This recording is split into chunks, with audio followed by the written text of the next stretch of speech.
Trump نے امریکی تاریخ کی سب سے بڑی تجارتی ڈیل اناؤنس کی ہے اور ساتھ ساتھ مودی کو اپنا بہترین دوست بھی قرار دے دیا۔ ہمارے حکمران نادانی میں غلامی کی زنجیروں کو دوستی کی معراج سمجھ بیٹھے تھے، مگر ٹرمپ نے وہی سجی دکھا کر کبھی دکھا کے سجی ماری ہے۔ پاکستان کو وہاں لا کر چھوڑا ہے کہ اب انہیں پانی بھی تلاش کرنا پڑ رہا ہے۔ ہماری حکومت کا دعویٰ تھا کہ ہم نے کامیاب سفارتکاری سے بھارت کو تنہا کر دیا، مگر حقیقت یہ ہے کہ بھارت نے پچھلے ایک ہفتے میں یورپی یونین اور امریکہ کے ساتھ ایسی ڈیلز کی ہیں جو پورے ایشیا کی تجارت کو متاثر کریں گی۔ بھارت کی یورپ کے ساتھ ہونے والی ڈیل جو ہے وہ ہمارے قومی مفادات کے لیے اتنی خطرناک ہے کہ سابق وفاقی وزیر گوہر اعجاز، معروف صنعت کار اور ایپٹما کے سابق صدر گوہر اعجاز بتا رہے ہیں کہ اگر اس ڈیل کے نتیجے میں پاکستان کا یورپی یونین کے لیے GSP+ سٹیٹس ختم ہو گیا تو ہماری 9 ارب ڈالر کی سالانہ ایکسپورٹس جو ہیں وہ کم ہو جائیں گی۔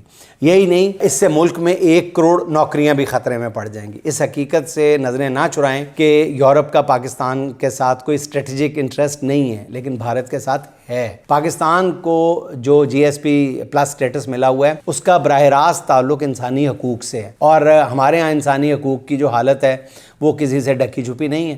یورپی یونین سے ڈیل کے بعد بھارت اب یہ کہہ سکتا ہے کہ پاکستان کو دیا گیا اسپیشل جو سٹیٹس ہے وہ ختم کر دیں یا کم کریں۔ اگر یورپی یونین نے بھارت کی بات مان لی تو حالات ہمارے لیے، اقتصادی حالات جو ہے وہ ناقابل برداشت حد تک خراب ہو سکتے ہیں۔